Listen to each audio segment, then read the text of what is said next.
Tech and business പോഡ്കാസ്റ്റിൻ്റെ മറ്റൊരു എപ്പിസോഡിലേക്ക് എല്ലാവർക്കും സ്വാഗതം. അപ്പം ഈ ഒരു ടെക് ആൻഡ് ബിസിനസ് പോഡ്കാസ്റ്റിൽ നമ്മൾ ഇന്ന് സംസാരിക്കാൻ പോകുന്നത് ആക്ച്വലി നമ്മൾ കൂടുതലും സംസാരിക്കുന്നത് AI കുറിച്ച്, അല്ലെന്നുണ്ടെങ്കിൽ നമ്മൾ എക്കണോമിയായിട്ട് ബന്ധപ്പെട്ടുള്ള കാര്യങ്ങളെക്കുറിച്ചാണ് കൂടുതലും നമ്മൾ ഈ ഒരു പോഡ്കാസ്റ്റ് സംസാരിക്കാറുള്ളത്. അപ്പോൾ ഈ ഒരു പോഡ്കാസ്റ്റ് എസ്പെഷ്യലി നമ്മൾ മീൻ ചെയ്യുന്നത് ബിസിനസ് ഓണേഴ്സിന് അല്ലെങ്കിൽ സ്റ്റാർട്ടപ്പ് ഫൗണ്ടേഴ്സിന്, ബിസിനസ് തുടങ്ങാൻ ആഗ്രഹമുള്ളവർക്ക് ഒക്കെ വേണ്ടിയിട്ടാണ് ഈ ഒരു പോഡ്കാസ്റ്റ് നമ്മൾ മീൻ ചെയ്യുന്നത്. അപ്പോൾ ഇന്ന് നമ്മുടെ സബ്ജക്റ്റ് എന്ന് പറഞ്ഞു കഴിഞ്ഞാൽ മേക്ക് ഇൻ ഇന്ത്യയാണ്. മേക്ക് ഇൻ ഇന്ത്യ എന്ന് പറയുന്നത് നമ്മളെല്ലാം കേട്ടിട്ടുണ്ട്. മേക്ക് ഇൻ ഇന്ത്യ എന്തൊക്കെയാണ്, മേക്ക് ഇൻ ഇന്ത്യയിൽ വന്ന മാറ്റങ്ങൾ എന്തൊക്കെയാണ്, കഴിഞ്ഞ 10 വർഷത്തിനുള്ളിൽ മേക്ക് ഇൻ ഇന്ത്യയിൽ എന്തൊക്കെ മാറ്റങ്ങളാണ് സംഭവിച്ചത്, ഈ ഒരു മേക്ക് ഇൻ ഇന്ത്യ പ്രോജക്റ്റിൻ്റെ കറൻറ്റ് സിറ്റുവേഷൻ എന്താണ്, ഈ കാര്യങ്ങളെക്കുറിച്ചിട്ടാണ് നമ്മൾ ഇന്ന് ഈ ഒരു പോഡ്കാസ്റ്റിൽ സംസാരിക്കാൻ പോകുന്നത്. അപ്പം ഇന്ത്യയുടെ ആ ഒരു ഗതി മാറ്റിയ കഴിഞ്ഞ ഒരു 10 വർഷത്തെക്കുറിച്ചാണ് സംസാരിക്കുന്നത്. പണ്ട് നമ്മൾ കേട്ടിട്ടുണ്ട്, നമ്മുടെ വീട്ടിലേക്ക് അതായത് നിങ്ങളൊക്കെ ന്യൂജൻ ആളുകളാണെന്നുണ്ടെങ്കിൽ, ജെൻസിയിലുള്ള ആൾക്കാരാണെന്നുണ്ടെങ്കിൽ നിങ്ങളൊക്കെ VCR അല്ലെങ്കിൽ VCP ഇങ്ങനെയുള്ള സാധനങ്ങളൊക്കെ കേട്ടിട്ടുണ്ടോ എന്നറിയില്ല. പക്ഷെ പണ്ട് TV, VCR, VCP ഇങ്ങനെയുള്ള സാധനം, VCP എന്നൊക്കെ പറയുന്നത് നമ്മൾ പണ്ട് സിനിമ കാണാൻ ഉപയോഗിച്ചുകൊണ്ടിരുന്ന ഉപകരണമാണ്. ഇന്ന് CD പ്ലെയേഴ്സും അല്ലെങ്കിൽ ഇന്ന് പെൻ ഡ്രൈവ്സ് ഒക്കെ നമ്മൾ യൂസ് ചെയ്തുകൊണ്ട് നമുക്ക് കണ്ടൻസ് സ്റ്റോർ ചെയ്യാൻ പറ്റുന്ന പോലെ വലിയ കാസറ്റുകളിൽ നമ്മൾ സ്റ്റോർ ചെയ്തിരുന്ന സാധനമാണ് ഈ VCR എന്നൊക്കെ പറയുന്നത്. അപ്പം ഇത് പറഞ്ഞു തരേണ്ട ആവശ്യമില്ല, എല്ലാവർക്കും അറിയാവുന്ന കാര്യങ്ങളാണ്. അപ്പം ഈ VCRും അല്ലെങ്കിൽ ഇങ്ങനെയുള്ള സാധനങ്ങളൊക്കെ പാനാസോണിക്, അങ്ങനെ പല ബ്രാൻഡുകളുണ്ടായിരുന്നു. Sony, Panasonic. സോണി ഇന്ന് അവൈലബിൾ ആണ്. പാനാസോണിക് ഇന്നും പല പ്രോഡക്റ്റുകൾ മാർക്കറ്റിലുണ്ട്. സോണിയുടെ പല പ്രോഡക്റ്റുകൾ മാർക്കറ്റിലുണ്ട്. അപ്പോൾ ഇവരൊക്കെ ആയിരുന്നു പണ്ട് TV ഉണ്ടാക്കുന്നതിൽ സ്പെഷ്യലൈസ്ഡ് ആയിട്ടുള്ള കമ്പനികൾ, അല്ലെങ്കിൽ ഈ പ്രോഡക്റ്റ്സ് ഒക്കെ ഉണ്ടാക്കിക്കൊണ്ടിരുന്നത്. അപ്പോൾ ഇവരുടെയൊക്കെ പ്രോഡക്റ്റ് നമുക്ക് കിട്ടണമെന്നുണ്ടെങ്കിൽ നമ്മൾ ഒന്നെങ്കിൽ ഗൾഫിൽ നിന്ന് ആരെങ്കിലും നാട്ടിലേക്ക് വരുമ്പോൾ അവരോട് പറഞ്ഞ് ആ സാധനം സ്പെഷ്യലായിട്ട് കൊണ്ടുവരണമായിരുന്നു. അപ്പോൾ അങ്ങനെയൊക്കെ വീട്ടിൽ ആദ്യമായിട്ടൊരു VCR ഒക്കെ വന്ന സമയത്ത് നമ്മൾ ഈ റെൻറ്റിന് കാസറ്റുകൾ, ഈ VCRൽ ഇടുന്ന കാസറ്റുകൾ പോയി എടുത്ത് റെൻറ്റിന് കൊണ്ടുവന്ന് വീട്ടിലിരുന്ന് കാണുന്നതൊക്കെ ഓർക്കുന്നുണ്ട്. അപ്പോൾ ആ ഒരു സിറ്റുവേഷൻ എന്ന് പറഞ്ഞാൽ ഇന്ത്യയിൽ നമ്മൾ പറയാൻ കാരണം, ഈ ഒരു മേക്ക് ഇൻ ഇന്ത്യയെക്കുറിച്ച് പറയുന്നതിന് മുമ്പ് പറയാൻ കാരണം എന്ന് പറഞ്ഞാൽ, പണ്ട് ഇന്ത്യയിൽ പ്രൊഡക്ഷന് വലിയൊരു പ്രാധാന്യം ഇല്ലാത്തൊരു സമയമായിരുന്നു അത്. ആ സമയത്ത് നമുക്ക് വേണ്ട വൈറ്റ് ഗുഡ്സുകൾ, ഇതുപോലുള്ള വൈറ്റ് ഗുഡ്സുകളെല്ലാം നമ്മൾ ഇമ്പോർട്ട് ചെയ്യുകയായിരുന്നു ചെയ്തുകൊണ്ടിരുന്നത്. അല്ലെങ്കിൽ നമുക്കിവിടെ ഇമ്പോർട്ട് ചെയ്യുക, അല്ലെങ്കിൽ മറ്റാരെങ്കിലും കൊണ്ട് ഗൾഫിൽ നിന്നൊക്കെ വരുമ്പോൾ നമ്മൾ കൊണ്ടുവരുത്തിക്കുകയായിരുന്നു ചെയ്തുകൊണ്ടിരുന്നത്.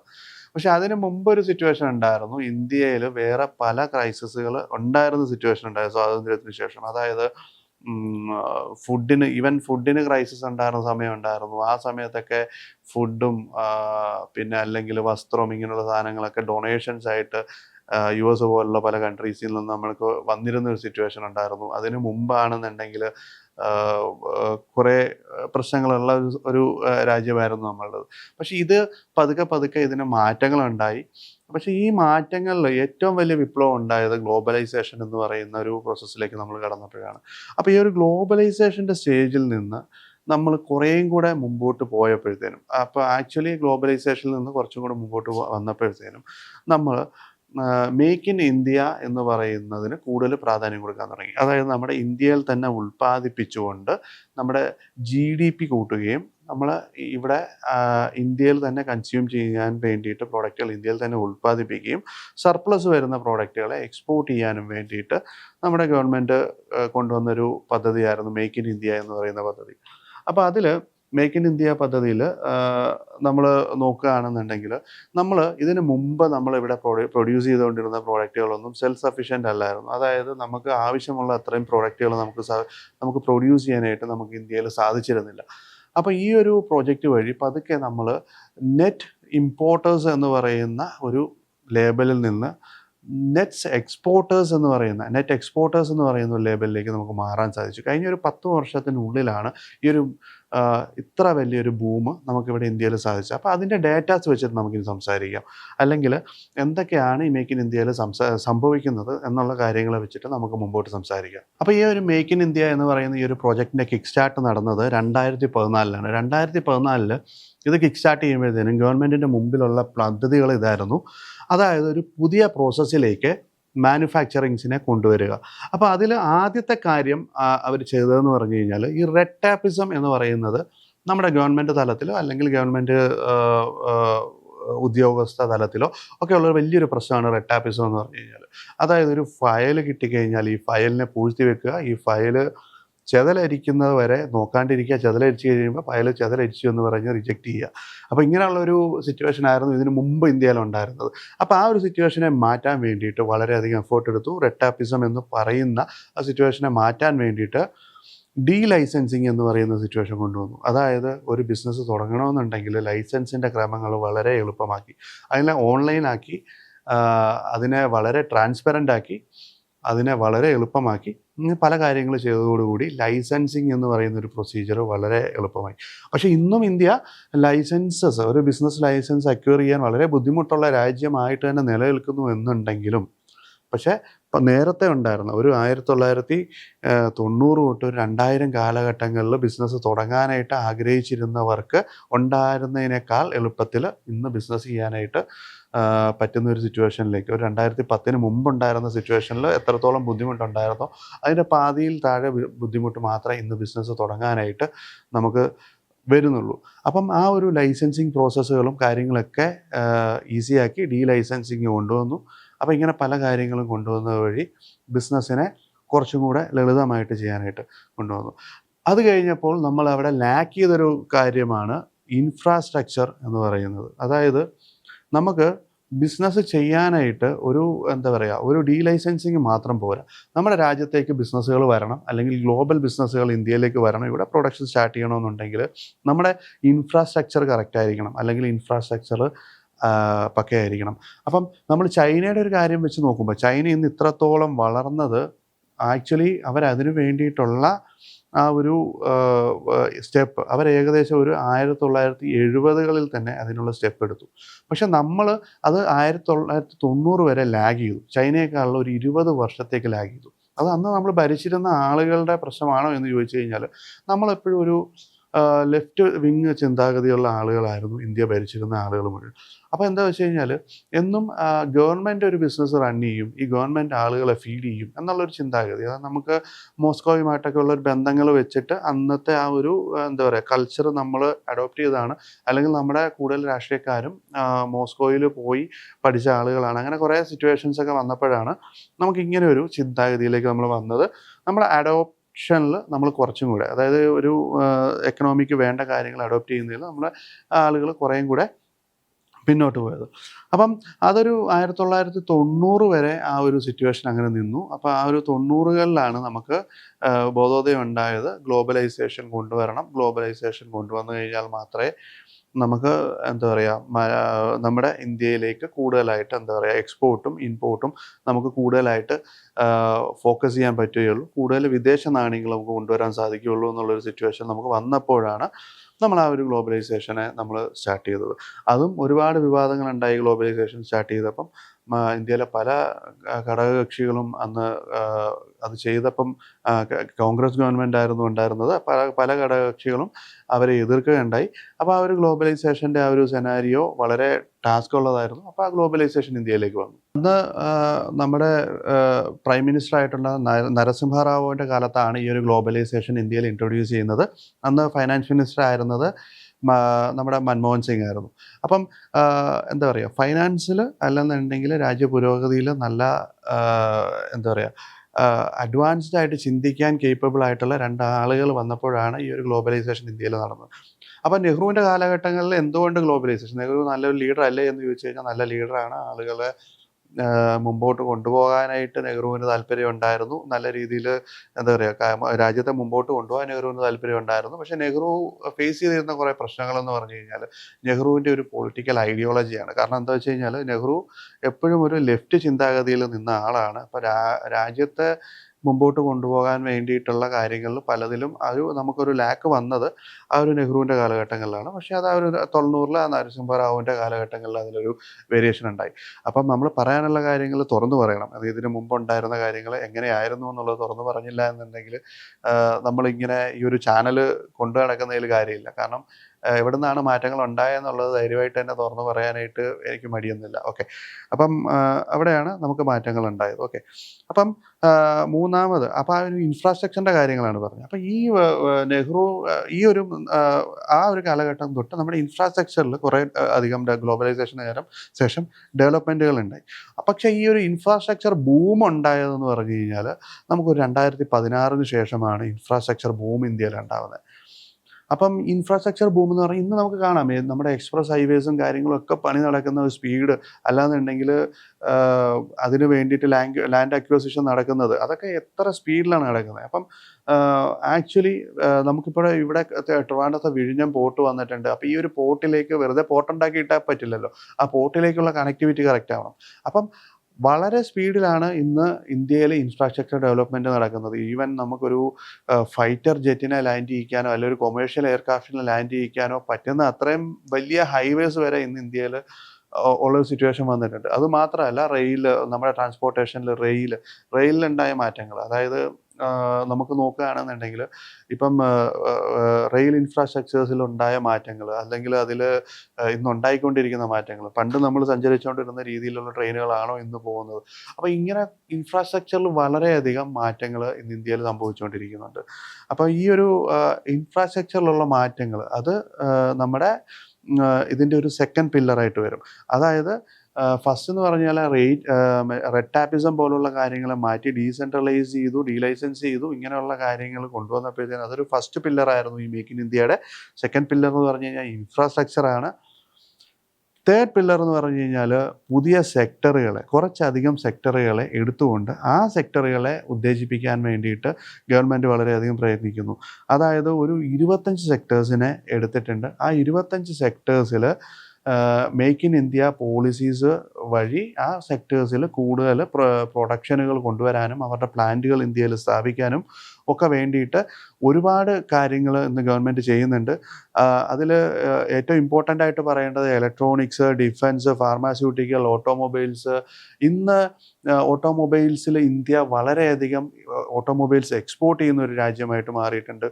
പണ്ട് നമ്മുടെ കൺസപ്ഷന് വേണ്ടിയിട്ട്, പണ്ട് ഇമ്പോർട്ടിൽ നിന്ന് മാറി നമ്മുടെ കൺസപ്ഷന് വേണ്ടിയിട്ട് മാത്രം ചെയ്തിരുന്ന ഒരു രാജ്യം ഇന്ന് നെറ്റ് എക്സ്പോർട്സിലേക്ക് മാറിയിട്ടുണ്ട് ഈ ഒരു ഓട്ടോമൊബൈൽസിൽ. അത് മാത്രമല്ല ഇലക്ട്രോണിക്സിൽ. ഇന്ന് ആപ്പിളിൻ്റെ 5 ഫോണുകൾ വിൽക്കുമ്പോൾ അതിൽ ഒരെണ്ണം ഇന്ത്യയിൽ നിന്നാണ് കയറിപ്പോകുന്നത് എന്നുള്ളത് നമുക്ക് അത് ആ ഒരു മാറ്റം ഉണ്ടായേക്കുന്നത് കഴിഞ്ഞ ഒരു 5 വർഷത്തിനുള്ളിലാണ്. അതായത് ഇന്ന് ലോകത്ത് വിൽക്കുന്ന ആപ്പിൾ ഫോണിൽ 5-ൽ 1 ഇന്ത്യയിൽ ഉണ്ടാക്കിയ ആപ്പിൾ ഫോണാണ് എന്ന് പറയുന്നതിൽ നമുക്ക് വളരെയധികം അഭിമാനിക്കാൻ പറ്റും. 2, ഫാർമാസ്യൂട്ടിക്കൽസ്. ഇന്ന് ലോകത്തെ മിക്ക രാജ്യങ്ങളിലേക്കും ഏറ്റവും കൂടുതൽ ഫാർമാസ്യൂട്ടിക്കൽസ് എക്സ്പോർട്ട് ചെയ്യുന്ന ഒരു രാജ്യമായിട്ട് ഇന്ത്യക്ക് മാറാൻ സാധിച്ചു. അതായത് നല്ല രീതിയിൽ നമ്മൾ ഇവിടെ ഫാർമാസ്യൂട്ടിക്കൽസിൽ റിസർച്ചസും കാര്യങ്ങളൊക്കെ, നമുക്ക് ജിനോം വാലി, അങ്ങനെ ഒരുപാട് ഫാർമാസ്യൂട്ടിക്കൽ റിസർച്ച് സെൻ്ററുകളുണ്ട്. അപ്പം നമുക്കിന്ന് ഫാർമാസ്യൂട്ടിക്കലിൽ ഇന്ത്യ വലിയൊരു പ്ലെയറാണ്. അതിൽ ഏറ്റവും അഡ്വാൻസ്ഡ് ആയിട്ട് പറയേണ്ട കാര്യം എന്ന് പറഞ്ഞു കഴിഞ്ഞാൽ, നമുക്ക് റീസെൻ്റ്ലി കഴിഞ്ഞ ഒരു 2 വർഷത്തിനിടയിൽ സംഭവിച്ച ഏറ്റവും വലിയ മാറ്റം എന്ന് പറഞ്ഞാൽ ഡിഫൻസിലുണ്ടായ എക്സ്പോർട്സ് ആണ്. അതുമാത്രമല്ല ഡിഫൻസിനെ ഡീസെൻട്രലൈസ് ചെയ്തു എന്നുള്ളത്. അതായത് അമേരിക്ക പോലുള്ള രാജ്യങ്ങൾ അവർ ഡിഫൻസിനെ ഡീസെൻട്രലൈസ് ചെയ്യും. പണ്ട് തൊട്ടേ അവർ ഡിഫൻസിനെ ഡീസെൻട്രലൈസ് ചെയ്തു. ലോക്ഹാർട്ട് മാർട്ടിൻ പോലുള്ള കമ്പനികളാണ് അവരുടെ F-35 പോലുള്ള ഫൈറ്റർ ജെറ്റുകൾ ഉണ്ടാക്കുന്നത്. അത് ഗവൺമെൻറ് തന്നെ ഉണ്ടാക്കണമെന്ന് ഇപ്പം നിർബന്ധമൊന്നും അവർക്കില്ല. അവർക്ക് നല്ലൊരു പ്രോഡക്റ്റ് ഏതെങ്കിലും കമ്പനി ഉണ്ടാക്കി കഴിഞ്ഞാലും അവർക്കത് പ്രശ്നമില്ല. പക്ഷേ അതിനെ ഗവൺമെൻറ് ക്യാപ്പ് ചെയ്തു. പല രാജ്യങ്ങൾക്കും ഏതൊക്കെ രാജ്യങ്ങൾക്ക് ഇതിനെ കൊടുക്കണം, അല്ലെങ്കിൽ ഏതൊക്കെ രാജ്യങ്ങൾക്ക് കൊടുക്കണ്ട, ഏതൊക്കെ ടെക്നോളജീസ് വെച്ചിട്ട് ഇതിനെ കൊടുക്കണം, അല്ല ഇതിൻ്റെ സോഴ്സ് കോഡ് കൊടുക്കണം, ഇങ്ങനെയുള്ള കാര്യങ്ങളെയൊക്കെ ക്യാപ്പ് ചെയ്യാനായിട്ട് ഗവൺമെൻറ് ശ്രമിച്ചു.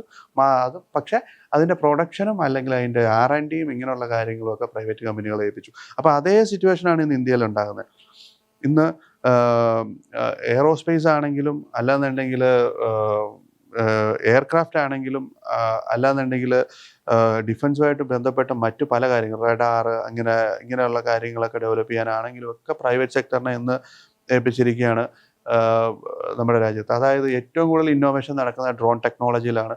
രണ്ടാമത് റഡാർ പോലുള്ള air defence systems, air defence systems, ഇതിലൊക്കെ കുറേയധികം പ്രൈവറ്റ് കമ്പനികളുടെ റിസർച്ചുകൾ നടക്കുന്നുണ്ട്. ഇപ്പോൾ റീസെൻ്റ്ലി സ്കൈ റൂട്ട് എന്ന് പറഞ്ഞൊരു കമ്പനി സ്പേസിലേക്ക് ഫസ്റ്റ് വിക്രം എന്ന് പറയുന്ന ഒരു ലോഞ്ചറും കൊണ്ട് വിക്രം എന്ന് പറയുന്ന ഒരു സാറ്റലൈറ്റിനെ സ്കൈ റൂട്ട് എന്ന് പറഞ്ഞൊരു കമ്പനി, പബ്ലിക് കമ്പനി, ഇപ്പം റീസെൻ്റ്ലി അവർ സ്പേസിലെത്തിച്ചു.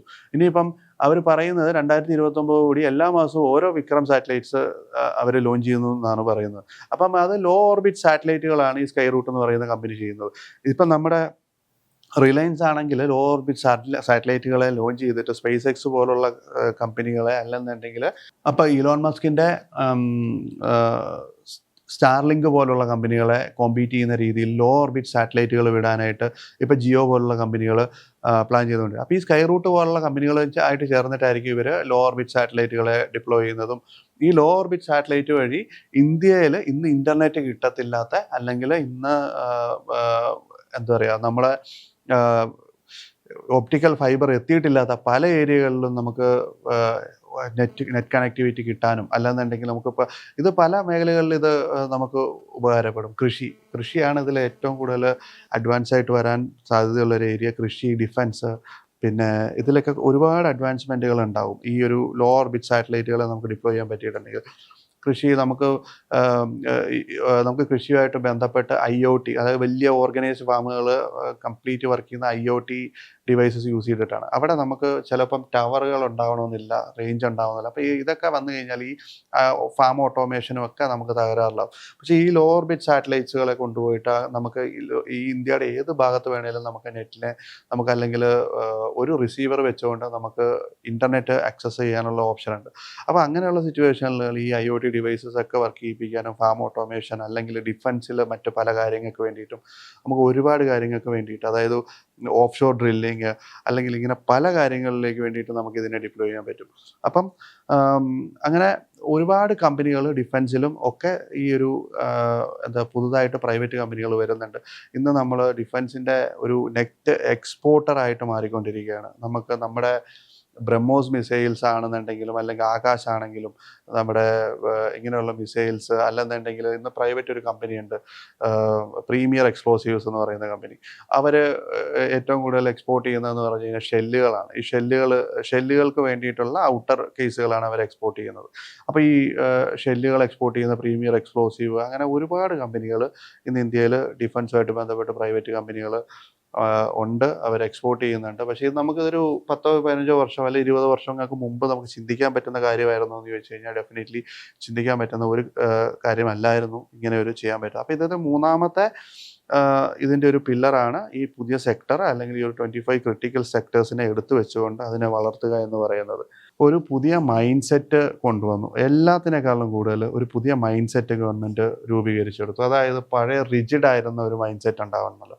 നമുക്ക് ഡിഫൻസിന് നമ്മൾ ഓപ്പൺ ആക്കി കൊടുക്കരുത്, ഇൻഫ്രാസ്ട്രക്ചർ നമുക്ക് ഇത്രയും മതി, ഒരു 2 വണ്ടിക്ക് പോകാനുള്ള വീതി മതി റോഡിന്, അല്ലാന്നുണ്ടെങ്കിൽ നമുക്ക് ഈ ഒരു റെഡ് ടാപ്പിസത്തെ കൺട്രോൾ ചെയ്യാൻ ഒരു സിറ്റുവേഷൻ ഇല്ലായിരുന്നു. അതാണ് ആ മൂന്നാമത്തെ ഏറ്റവും വലിയ കാര്യം. നാലാമത്തെ ഏറ്റവും വലിയ ഒരു പില്ലർ എന്ന് പറഞ്ഞാൽ ആ ഒരു മൈൻഡ് സെറ്റ് അവർ ക്രിയേറ്റ് ചെയ്തെടുത്തു. അതിനും നാലാമത്തതല്ല, ആദ്യത്തെ ഒരു പില്ലറായിട്ട് തന്നെ ആ മൈൻഡ് സെറ്റിനെ കൊണ്ടുവരണം. കാരണം ഇന്ത്യ ഡെവലപ്പ് ചെയ്യണമെന്നുണ്ടെങ്കിൽ നമുക്കിവിടെ ഇൻഫ്രാസ്ട്രക്ചർ വേണം, അല്ലാന്നുണ്ടെങ്കിൽ ഇവിടെ പുതിയ കമ്പനീസ്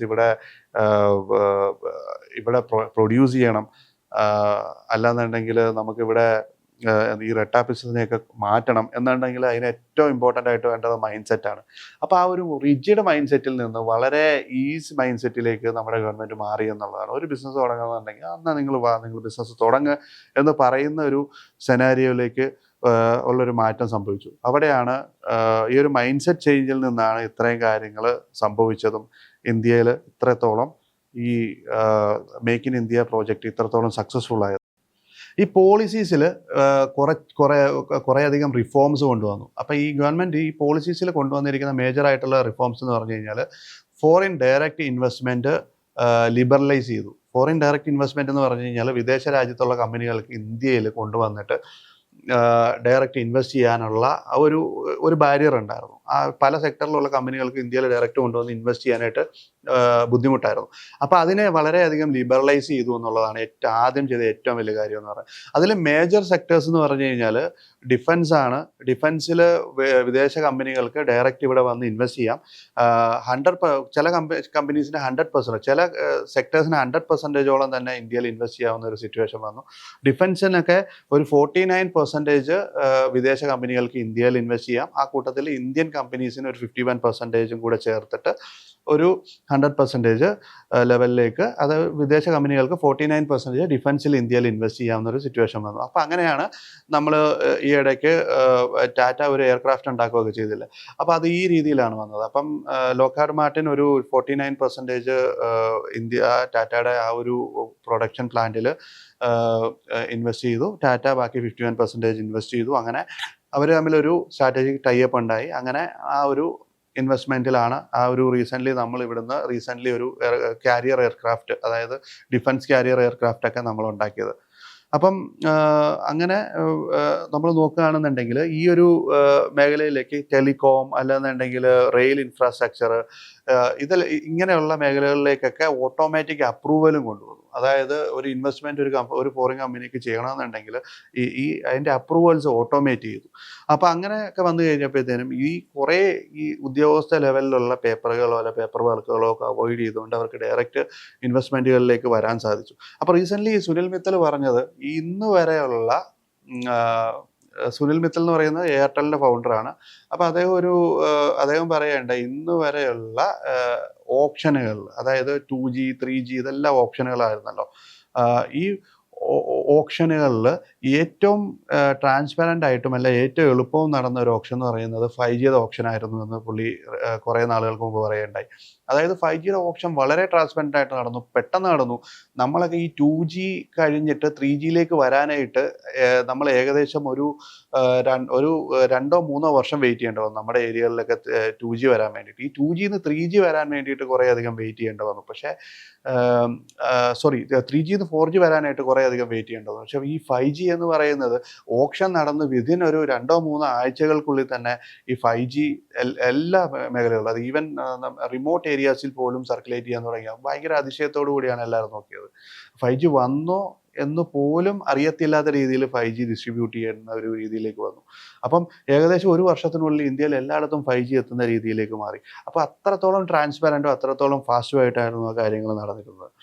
അപ്പം പിന്നെ ഏറ്റവും വലിയ ഒരു കീ റിഫോം ഇതിനകത്ത് കൊണ്ടുവന്ന് പറഞ്ഞു കഴിഞ്ഞാൽ കോമ്പറ്റീറ്റീവ് കോർപ്പറേറ്റ് ടാക്സ് ആണ്. അതായത് കോർപ്പറേറ്റ് ടാക്സ് 15% ഇന്ത്യയിൽ മാനുഫാക്ചർ ചെയ്യുന്ന കമ്പനികളുടെ കോർപ്പറേറ്റ് ടാക്സ് എന്ന് പറയുന്നത് 15%, ചില സെക്ടറുകളെ 15%ത്തിലേക്ക് കൊണ്ടുവരാൻ സാധിച്ചു.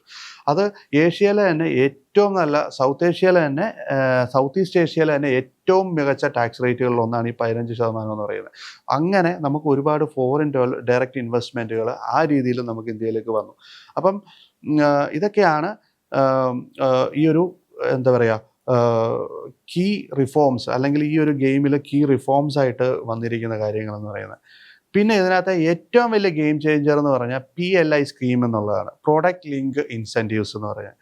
അതായത് ഇന്ത്യയിൽ മാനുഫാക്ചർ ചെയ്യുന്ന കുറേ കപ്പിൾ ഓഫ് ഐറ്റംസ് മാനുഫാക്ചർ ചെയ്യുന്ന, അല്ല കപ്പിൾ ഓഫ് എന്താ പറയുക കുറേ അധികം പ്രോഡക്ട്സ് മാനുഫാക്ചർ ചെയ്യുന്ന കമ്പനികൾക്ക് അവർ പ്രോഡക്റ്റ് ലിങ്ക് ഇൻസെൻറ്റീവ്സ് എന്ന് പറഞ്ഞൊരു ഒരു സ്കീം കൊണ്ടുവന്നു. ഈ പ്രോഡക്റ്റ് ലിങ്ക് ഇൻസെൻറ്റീവ്സിൽ 1.97 ലക്ഷം കോടി രൂപയുടെ ഫൈനാൻഷ്യൽ ഔട്ട്ലേ ക്രിയേറ്റ് ചെയ്തു. അതിൽ തന്നെ 1.46 ലക്ഷം രൂപയുടെ ആക്ച്വൽ ഇൻവെസ്റ്റ്മെൻറ്റ്സ്, ഫോറിൻ ഇൻവെസ്റ്റ്മെൻറ്റ്സ് നമുക്ക് അതിലേക്ക് കൊണ്ടുവരാൻ പറ്റി. 12.5 ലക്ഷം കോടി രൂപയുടെ ടോട്ടൽ പ്രൊഡക്ഷൻ, അതായത് GDPയിൽ 12.5 ലക്ഷം കോടി രൂപയുടെ ടോട്ടൽ പ്രൊഡക്ഷൻ നമുക്ക് ഇവിടുന്ന് നമുക്ക് വിതിൻ ഇന്ത്യ നമുക്ക് പ്രൊഡ്യൂസ് ചെയ്യാൻ സാധിച്ചു ഈ ഒരു സ്കീമിന് ശേഷം. 9.5 lakhs direct and indirect jobs, അല്ലെങ്കിൽ 9.5 ലക്ഷം ഡയറക്റ്റും ഇൻഡയറക്റ്റും ആയിട്ടുള്ള ജോലി സാധ്യതകൾ നമുക്കിവിടെ ക്രിയേറ്റ് ചെയ്യാൻ സാധിച്ചു. അപ്പോൾ ഇതായിരുന്നു ഈ ഒരു എന്താ പറയുക നമ്മുടെ ഈ ഒരു മേക്ക് ഇൻ ഇന്ത്യയുടെ ഏറ്റവും വലിയ അഡ്വാൻസ്മെൻറ്റ് എന്ന് പറഞ്ഞു കഴിഞ്ഞാൽ, അല്ലെങ്കിൽ മേക്ക് ഇൻ ഇന്ത്യ നമ്മുടെ GDPയിൽ അല്ലെന്നുണ്ടെങ്കിൽ നമ്മുടെ എക്കണോമിയിൽ കൊണ്ടുവന്ന ഏറ്റവും വലിയ അഡ്വാൻസ്മെൻറ്റ് എന്ന് പറഞ്ഞാൽ ഈ അവസാനം പറഞ്ഞ ഈ കാര്യമാണ്. ഇനി ഒരു കഴിഞ്ഞ 10 വർഷത്തെ നമ്മുടെ രാജ്യത്തിൻ്റെ ഗ്രോത്ത് മെട്രിക്സ് ആണ് ഇനി പറയുന്നത്. ഫോറിൻ ഡയറക്റ്റ് ഇൻവെസ്റ്റ്മെൻറ്റ്, അതായത് കോമ്പറ്റീറ്റീവ് ഫോറിൻ ഡയറക്റ്റ് ഇൻവെസ്റ്റ്മെൻറ്റിൻ്റെ അകത്തേക്കുള്ള വരവ്, നമ്മുടെ രാജ്യത്തേക്കുള്ള വരവ് എന്ന് പറയുന്നത് 2013-2014 ബേസ് ലൈൻ വെച്ച് നോക്കുകയാണെങ്കിൽ $36 ബില്യൺ ആയിരുന്നു. അത് ഈ ഒരു കഴിഞ്ഞ 10 വർഷത്തെ ഔട്ട്ലൈൻ വെച്ച് നോക്കുകയാണെങ്കിൽ $667 ബില്യൺ മാർക്കിലേക്ക് നമുക്ക് വന്നു. ഏകദേശം 67% ഗ്രോത്താണ് അവിടെ ഉണ്ടായത്. അതായത് നമ്മൾ ഇനിയിപ്പം നമ്മൾ ഇതിൻ്റെ കുറച്ച് മെട്രിക്സുകളാണ് നോക്കുന്നത്. അതായത് നമ്മൾ ക്യുമുലേറ്റീവ് FDI ഇൻഫ്ലോ, അതായത് ഫോറിൻ ഡയറക്റ്റ് ഇൻവെസ്റ്റ്മെൻറ്റുകൾ നമ്മുടെ രാജ്യത്തേക്ക് വന്നതിൻ്റെ ഒരു കണക്കാണ് നോക്കുന്നത്. നമുക്ക് ഒരു ഔട്ട്ലൈൻ വെച്ചിട്ട് അല്ലെങ്കിൽ ഒരു ബേസ് ലൈൻ വെച്ചിട്ട് നമ്മളൊരു 2013-2014 നോക്കിക്കഴിഞ്ഞ് കഴിഞ്ഞാൽ നമുക്ക് ഏകദേശം $36 ബില്യൺ ഫോറിൻ ഡയറക്റ്റ് ഇൻവെസ്റ്റ്മെൻറ്റ്സ് ആയിരുന്നു നമുക്ക് വന്നിരുന്നത്.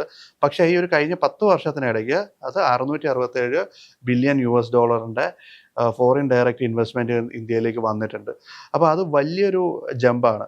പിന്നെ ഡിഫൻസ് എക്സ്പോർട്ട്, നമ്മൾ ഇന്ന് ഡിഫൻസ് എക്സ്പോർട്ടിൽ നല്ല രീതിയിൽ മുമ്പോട്ട് പോകുന്നുണ്ടെന്ന് അറിയാം. അപ്പോൾ അതിൻ്റെ ഒരു കണക്ക് നോക്കുകയാണെന്നുണ്ടെങ്കിൽ നമ്മൾ 2013-2014 കാലഘട്ടങ്ങളിൽ നമ്മൾ ഡിഫൻസ് എക്സ്പോർട്ട് ചെയ്യുന്നുണ്ടായിരുന്നോ എന്ന് ചോദിച്ചു കഴിഞ്ഞാൽ ഉണ്ടായിരുന്നു. 686 കോടി രൂപയുടെ ഡിഫൻസ് എക്സ്പോർട്ട് ചെയ്യുന്നുണ്ടായിരുന്നു. അതായത് ചെറിയൊരു എമൗണ്ടിൻ്റെ ഡിഫൻസ് നമ്മൾ എക്സ്പോർട്ട് ചെയ്യുന്നുണ്ടായിരുന്നു. പക്ഷേ ഇപ്പോൾ ഇന്ന് കറൻ്റ്ലി നമ്മൾ എക്സ്പോർട്ട് ചെയ്യുന്ന ഡിഫൻസ്, അതായത് തോക്കുകൾ അല്ലെന്നുണ്ടെങ്കിൽ മിസൈലുകൾ, ഇതൊക്കെ വെച്ച് നോക്കുകയാണെന്നുണ്ടെങ്കിൽ നമ്മൾ 21,622 കോടി രൂപയുടെ ഡിഫൻസ് എക്സ്പോർട്ടാണ് ഇന്ത്യ ഇന്ന് ചെയ്തുകൊണ്ടിരിക്കുന്നത്. അപ്പോൾ എത്രത്തോളം വലിയ ജമ്പാണ് അവിടെ സംഭവിച്ചിരിക്കുന്നത്. ഒരു എത്ര മടങ്ങ് ജമ്പാണ്, ഒരു ഏകദേശം ഒരു 10-34 മടങ്ങ് ജമ്പാണ് അവിടെ ഡിഫൻസ് എക്സ്പോർട്ടിൽ നമ്മൾ നടത്തിയിരിക്കുന്നതെന്ന് പറയാം. പിന്നെ നമ്മൾ ഏറ്റവും കൂടുതൽ ഇവിടുന്ന് എക്സ്പോർട്ട് ചെയ്യുന്ന വേറൊരു ഐറ്റമാണ് മൊബൈൽ ഫോൺസ്. നമ്മൾ 2013-14 ബേസ് ലൈൻ വെച്ച് നോക്കുമ്പോൾ 1566 കോടി രൂപയുടെ മൊബൈൽ ഫോൺസ് മാത്രമായിരുന്നു ഇന്ത്യയിൽ നിന്ന് കയറിപ്പോയിക്കൊണ്ടിരുന്നത്. നോക്കിയയ്ക്ക് തമിഴിൽ നല്ലൊരു പ്ലാന്റ് ഉണ്ടായിരുന്നു, ചെന്നൈയിൽ പ്ലാന്റ് ഉണ്ടായിരുന്നു. അവിടെ നിന്നാണ് ഇതെല്ലാം ഏറ്റവും കൂടുതൽ എക്സ്പോർട്സ് നടന്നുകൊണ്ടിരുന്നത്. പക്ഷേ ഇന്നത്തെ ഒരു സിറ്റുവേഷൻ വെച്ച് നോക്കുമ്പോൾ 1,21,000 കോടി രൂപയുടെ ഡിഫൻസ് എക്സ്പോർട്സ് ആണ്, കോടി രൂപയുടെ അല്ല, 1,21,000 കോടി രൂപയുടെ ഡിഫൻസ് എക്സ്പോർട്സ് ആണ് ഇന്ത്യയിൽ നിന്ന് നടന്നുകൊണ്ടിരിക്കുന്നത്. സോ അതത്ര വലിയൊരു ജമ്പാണ് ഇന്ന് ഇന്ത്യയിൽ നിന്ന് ഡിഫൻസ് എക്സ്പോർട്ട്. അത് ഞാൻ പറഞ്ഞില്ലേ, ഇന്ന് വിൽക്കുന്ന 5 ഐഫോണുകളിൽ ഒരെണ്ണം ഇന്ത്യയിൽ ഉണ്ടാക്കിയ ഐഫോൺ ആയിരിക്കും ഡെഫിനറ്റ്ലി.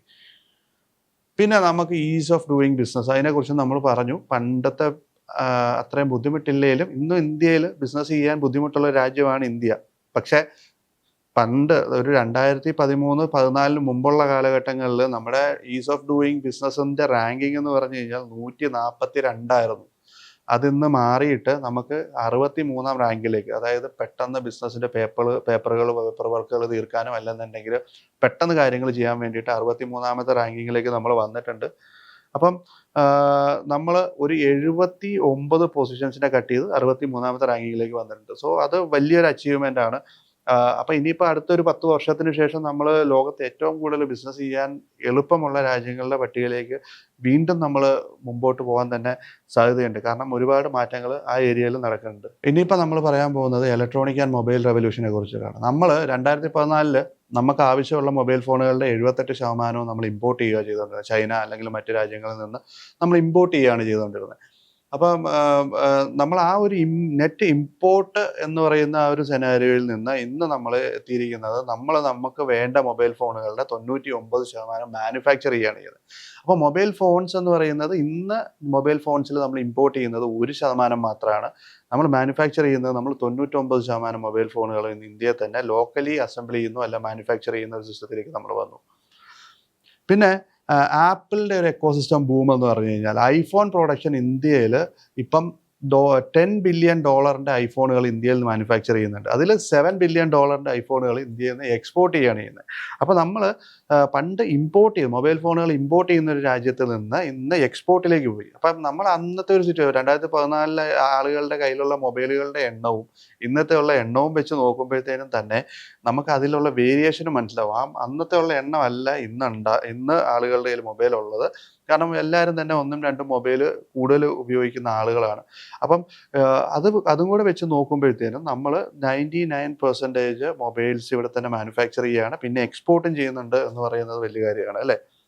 അപ്പം യൂണിറ്റ് പ്രൊഡക്ഷൻ ഗ്രോത്തിൽ യൂണിറ്റിൽ നോക്കുകയാണെന്നുണ്ടെങ്കിൽ നമ്മൾ 5.8 കോടി മൊബൈൽ ഫോൺ 2014 നമുക്ക് മാനുഫാക്ചർ ഇരുന്നുവെങ്കിൽ ഇന്ന് 33 കോടി യൂണിറ്റ്സ് ആണ് ഇന്ന് ഇന്ത്യയിൽ മാനുഫാക്ചർ ചെയ്തുകൊണ്ടിരിക്കുന്ന മൊബൈൽ ഫോൺസ്.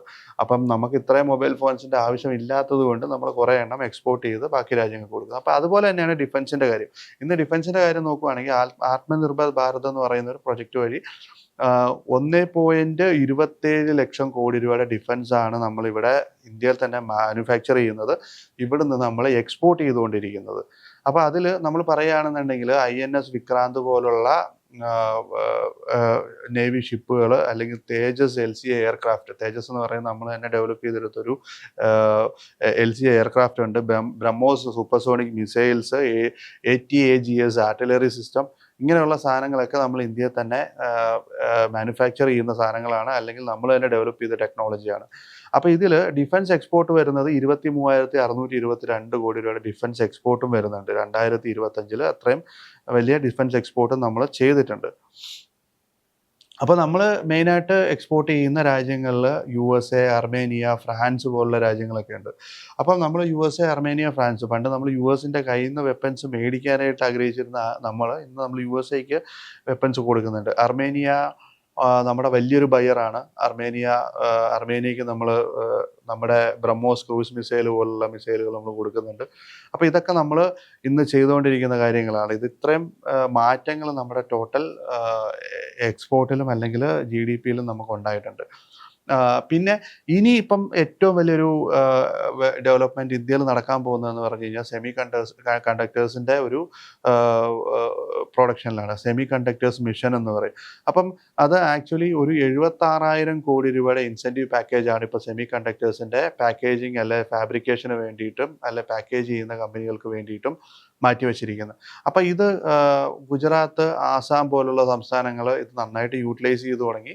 അപ്പോൾ സെമി കണ്ടക്ടേഴ്സിന് എന്താ പറയുക, വലിയൊരു വിപ്ലവമാണ് ഇനി ഇവിടെ സംഭവിക്കാൻ പോകുന്നത്. സെമി കണ്ടക്ടേഴ്സിൽ മാത്രമല്ല, ബാറ്ററി ടെക്നോളജി അല്ലെങ്കിൽ റെയർ എർത്ത് മെറ്റൽസ് യൂസ് ചെയ്യാണ്ടുള്ള പുതിയൊരു കമ്പനി, നമ്മുടെ ഒരു Bangalore based company, rare earth metals use ചെയ്യാണ്ട് തന്നെ യൂസ് ചെയ്യാവുന്ന EV മോട്ടോഴ്സ് ഐഡൻറ്റിഫൈ ചെയ്തു, അവർ കണ്ടുപിടിച്ചു, അവരിപ്പോൾ അതിൻ്റെ പേറ്റൻ്റ് എടുത്തു. അപ്പോൾ അതൊക്കെ ഇനി വരും കാലഘട്ടങ്ങളിൽ ഒരു വലിയ വിപ്ലവമായിട്ട് മാറാൻ പോകുന്ന കാര്യങ്ങളാണ്. അപ്പം ഇങ്ങനെ കുറേ കാര്യങ്ങൾ കുറേ എന്താ പറയുക, എക്കണോമിക് ആയിട്ടുള്ള അഡ്വാൻസ്മെൻറ്റുകളും അല്ലെങ്കിൽ കുറേ കാര്യങ്ങളും നമ്മുടെ രാജ്യത്ത് നടക്കുന്നുണ്ട്. അപ്പോൾ ഇനിയിപ്പം നമ്മൾ പറയുകയാണെന്നുണ്ടെങ്കിൽ അടുത്തൊരു 10 വർഷം എന്ന് പറയുന്നത് വളരെ സ്ട്രാറ്റജിക് ആയിട്ടുള്ള വർഷങ്ങളാണ്. ഈ വർഷങ്ങളിലാണ് ഇന്ത്യയിൽ ഏറ്റവും വലിയ ഗ്രോത്ത് സംഭവിക്കാൻ പോകുന്നത്. അപ്പം ഇന്നത്തെ പോഡ്കാസ്റ്റ് ഇവിടെ നിർത്തുകയാണ്. ആക്ച്വലി ഇന്നത്തെ പോഡ്കാസ്റ്റ് നമുക്ക് വേണ്ടിയിട്ട് സ്പോൺസർ ചെയ്തിരിക്കുന്നത് ആൽഗോറെൻറ്റ് എന്ന് പറയുന്ന കമ്പനിയാണ്. AI ഓട്ടോമേഷൻസ് ആണ് ആൽഗോറെൻറ്റ് ചെയ്യുന്നത്.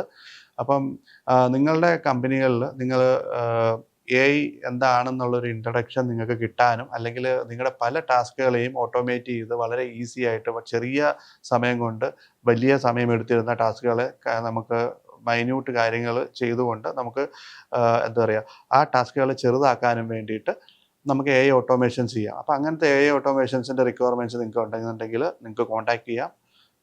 ഇമെയിൽ ID യും നമ്പറും ഈ ഒരു ഷോയുടെ ഏറ്റവും ലാസ്റ്റ് ഡിസ്പ്ലേ ചെയ്യുന്നതായിരിക്കും. Thank you.